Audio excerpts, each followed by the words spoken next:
Mesdames et messieurs, c'est le professeur Jean-Jacques Pouroussi Sadiki, gouverneur de la province du Sud Kivu. Je viens vous parler de l'évolution de la situation sécuritaire dans le territoire et la ville d'Ouvira et dans la province du Sud Kivu en général. Nous avons suivi avec grand intérêt les communiqués de l'AFC M23 indiquant son retrait de la ville d'Ouvira. Mesdames et messieurs, il y a lieu de noter ici que les accords qui ont été signés par toutes les parties au conflit, c'est-à-dire entre le Rwanda et la République démocratique du Congo, et le dernier accord, c'est celui signé sous l'égide du président américain Donald Trump, entre le président Kagame et le président Tshisekedi, disait clairement que l'AFCM 23 appuyé par le Rwanda doit se retirer de manière unilatérale et inconditionnelle. Donc, ce n'est pas à cette rébellion de dicter les agendas, à dire, oui, il faut d'abord que la MONUSCO soit là, ainsi de suite. Ça ne marche pas. Maintenant qu'ils se sont retirés, nous les encourageons à continuer à se retirer. Mais à l'heure qu'il est, selon nos renseignements, certains de leurs éléments sont restés en ville, dans la ville d'Ouvira, dans différents quartiers, habillés en civil mais armés. Et le but serait de perpétrer des crimes, des massacres, de piller, d'organiser le pillage, le chaos, pour dire, bon, voilà, sans nous, il y a le chaos, il faut qu'on revienne. Donc, il faut qu'on fasse très attention. On annonce des mines antipersonnelles qui auraient été placées ici et là pour piéger les acteurs politico-militaires qui vont revenir. Et donc ça, il faut faire très attention. Le deuxième élément, nous le savons tous, on nous annonce que ces gens se sont positionnés sur les hauteurs, que ce soit à Katongo, à Kagongo, que ce soit à Makobola 1 et 2, que ce soit les montagnes de Kivovo, sont positionnés sur les hauteurs pour braquer leurs armes sur la ville d'Ouvira. Donc on doit faire attention. Et troisièmement, nous avons appris que lorsqu'ils se sont retirés hier soir, ils sont plutôt rentrés au niveau de leur base à 15 km, à Sange, mais aussi à Luvungi, ainsi que, donc après Sange et Luvungi, il y a aussi la sucrerie de Kiliba. Donc ils ne sont pas si loin que ça, il faut faire hyper attention. Et si tel est le cas, il s'agit d'une violation de l'accord de paix et du cessez-le-feu parce que ces accords parlent clairement du retrait unilatéral et inconditionnel du territoire d'Ovira. Donc ils doivent aller d'abord au-delà de Camagnola. Donc nous allons travailler dans ce sens-là. Je demande donc à la population de faire très attention. Très attention, ces gens ne sont pas si partis que ça. Restez d'abord calmes et tranquilles. Nous allons vous donner des consignes pour savoir la suite. Deuxième élément, c'est au sujet de la coexistence pacifique. Mesdames et messieurs, ne tombez pas dans le piège. Depuis des générations, les Bashi, les communautés Bashi, les communautés Rega, les communautés Banyamulenge, les communautés Bavira, Babembe, Bafuliru, Babwari, Babuyu, Bahunde, et toutes les autres communautés, les étrangers, que ce soit aussi des Congolais venus d'autres provinces, on vit ensemble dans la province du Sud Kivu en harmonie malgré les manipulations politiques des uns et des autres et des ennemis de l'AFCM 23 appuyés par le Rwanda. On n'a pas de problème entre nous. Maintenant, ce montage qui a été organisé par l'AFCM 23 appuyé par le Rwanda, qu'est-ce qu'ils ont fait? Hier, ils ont téléphoné partout, dans la diaspora des Banyamulenge. Ils ont contacté les communautés Banyamulenge à Kinshasa pour dire, même à Ouvira, oh non, si nous on quitte, vous serez en danger, il faut venir avec nous.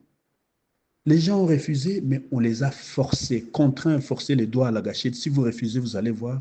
Donc, une partie de la population Banyamulenge d'Ouvira a été emportée par ces éléments d'AFC M23 appuyés par le Rwanda. C'est encore une fois une tactique de victimisation, encore une fois un montage, une manipulation de la souffrance de la population. Et donc, nous tenons à dire à ces communautés qui ont été forcées de partir, parce que beaucoup nous ont appelés la nuit, ils ont dit, professeur, monsieur le gouverneur, on fait quoi? On nous force les doigts à la gâchette, on n'a pas le choix, il faut qu'on les suive à Camagnola, à Bukavu et ailleurs. On n'a pas le choix, ils nous ont forcés. Et donc, c'était la tactique. Dit, vous ne pouvez pas rester ici quand nous, on n'est pas là. Mais nous tenons à dire à ces gens que vous allez rentrer, nous allons tout faire. Donc, vous en avez l'occasion, rentrez rapidement pour continuer à vivre comme vous viviez avant, pour continuer à gérer vos biens, vos églises, vos écoles, à envoyer vos enfants à l'école, à cultiver, à aller au marché, comme on vivait ensemble.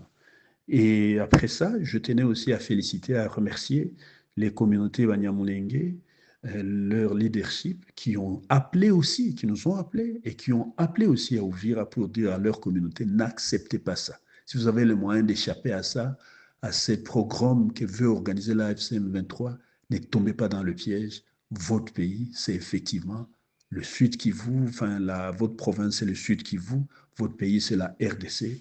N'allez pas encore une fois vous imposer qu'on vous impose les camps des réfugiés. Vous voyez ce que ceux qui y sont, ceux qui ont osé prendre cette décision avant, c'est qu'ils vivent. Depuis des générations, ils sont dans des camps, le parc est là-bas. Et voilà, c'est une monnaie d'échange. Donc, félicitations à toutes ces familles qui sont restées à Ouvira, dans tous ces quartiers. Et nous demandons ici, solennellement, au FRDC, au VDP et à nos alliés de protéger toutes les communautés, notamment les Vachi, les Varega, les Vanyamulenge, les Bavira, les Bavembe, les Bafuliru, les Babwari, les Babuyu, les Hunde, ainsi de suite. Protéger tout le monde. Donc, il ne faut pas tomber dans le piège que vous allez dire non, les Banyarwanda rentrez chez vous, ou ils deviennent des Banyarwanda, attaquer leurs églises, leurs écoles, ainsi. Ne tombez pas dans ce piège ou attaquer quelqu'un, injurier, piller ses biens. Laissez, il ne faut pas, laisser que les gens vivent tranquillement. Et bientôt, nous allons rentrer dans les prochains jours, nous allons organiser, nous allons relancer ce que nous avons commencé ensemble, à savoir le cadre permanent de concertation pour la gestion de la crise sécuritaire au Sud Kivu. On va encore s'asseoir, toutes ces communautés, la FEC, les différents acteurs, la société civile, les ONG, nous allons nous asseoir ensemble pour essayer de trouver solution à nos problèmes, pour continuer à vivre ensemble. Par rapport à ça, je voulais envoyer un message aux déplacés et aux réfugiés. À cette communauté qui souffre terriblement, nous sommes en train de suivre de près tout ce que vous vivez. Donc nous serons avec vous et nous serons toujours à vos côtés. Mais ne tombez pas dans le piège, ne rentrez pas encore. Laissez-nous, nous allons vous donner la consigne. Lorsque notre armée va entrer, va renforcer partout, nous allons vérifier s'il n'y a pas de mines antipersonnelles. Nous allons vérifier, nous allons checker partout, toutes les maisons, s'il n'y a pas des ennemis qui se cachent là-bas. Nous allons vérifier que la population est bien tranquille, elle est bien protégée. Et là, nous allons vous donner des consignes que nous pouvons maintenant rentrer. Laissez-nous, c'est nous les autorités qui allons vous donner des consignes. Et je demande aux commerçants, à tout le monde, d'attendre d'abord, ne soyez pas. J'ai vu la liesse populaire, c'est très très bien. Merci beaucoup. Cela montre comment vous avez rejeté cette occupation illégale et forcée de l'ennemi de l'AFC M23, appuyé par le Rwanda. Et donc, par rapport à ça, je tenais d'abord, encore une fois, à vous dire que nous continuons à nous battre pour qu'on donne de la nourriture, qu'on donne des moyens, des infrastructures pour bien vivre dans ces camps des déplacés et des réfugiés, qu'on donne des médicaments.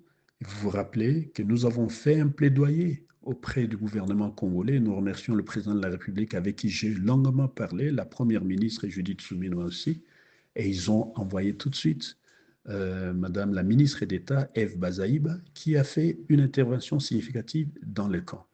Nous remercions aussi, bien sûr, nous avons sensibilisé la première dame, et vous avez vu la fondation Denise Zenyake revenir dans le camp pour assister. Nous remercions le gouvernement provincial qui a fait aussi un geste à nos réfugiés des Ruigi. Nous remercions l'Union européenne qui a fait aussi un geste fantastique récemment.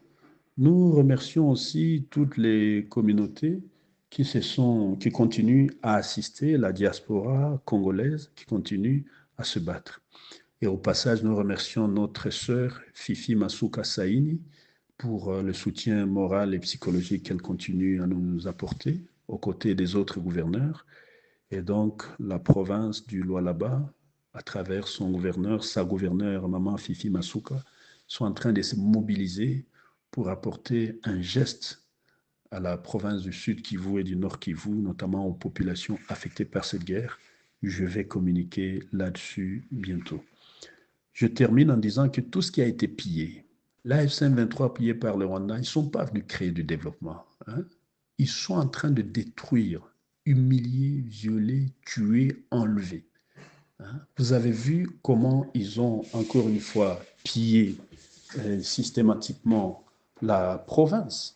Les 300 tonnes de goudron que j'ai placées à Ouvira récemment, plus précisément à Kabimba, eh bien, ces 300 tonnes de goudron, vous avez vu comment ils sont venus en pleine journée piller ça et amener ça vers Bukavu, Kamanyola, vers le Rwanda. Mais Bandou Kiango, est-ce que ces gens sont venus vraiment nous libérer? C'est ça la libération? Les véhicules ont été emportés, on a emporté tout. L'usine de Bouéguera, la seule usine, la seule minoterie industrielle, hein, on a démonté, on a pillé tout. La sucrerie d'Équilibre, où leurs propres parents, les parents de beaucoup de Congolais qui sont même dans cette rébellion, ont travaillé. C'est grâce à cette sucrerie que beaucoup sont allés à l'école, qui sont ceux qu'ils sont ceux qui sont aujourd'hui.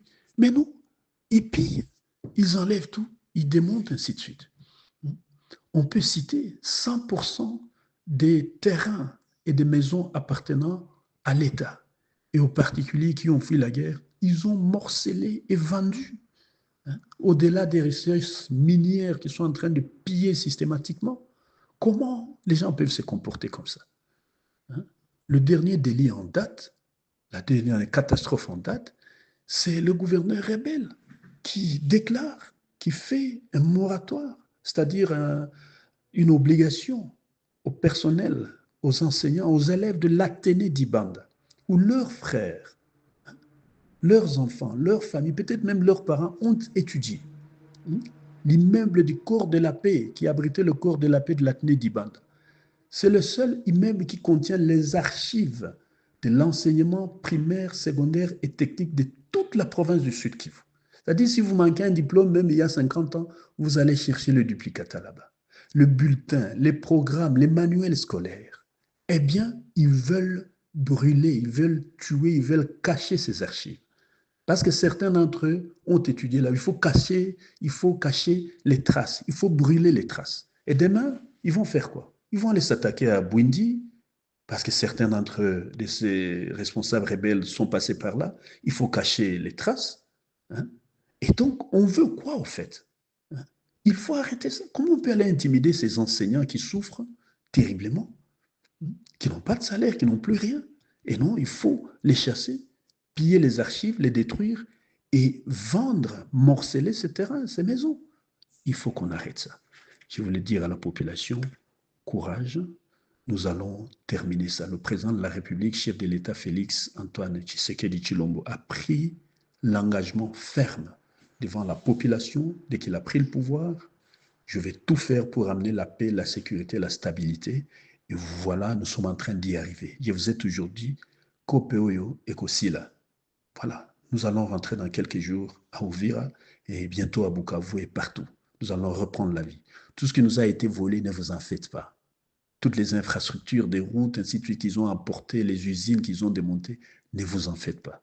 Nous allons refaire. Si on m'avait laissé 1 an à la tête de la province, eh bien, ça serait comme la Suisse d'Afrique. Et vous avez vu comment j'avais commencé. Et ce n'est pas tard. Dès que nous allons rentrer, nous allons reprendre et tout, nous allons tout racheter. Nous sommes un pays grand, fort, un peuple uni.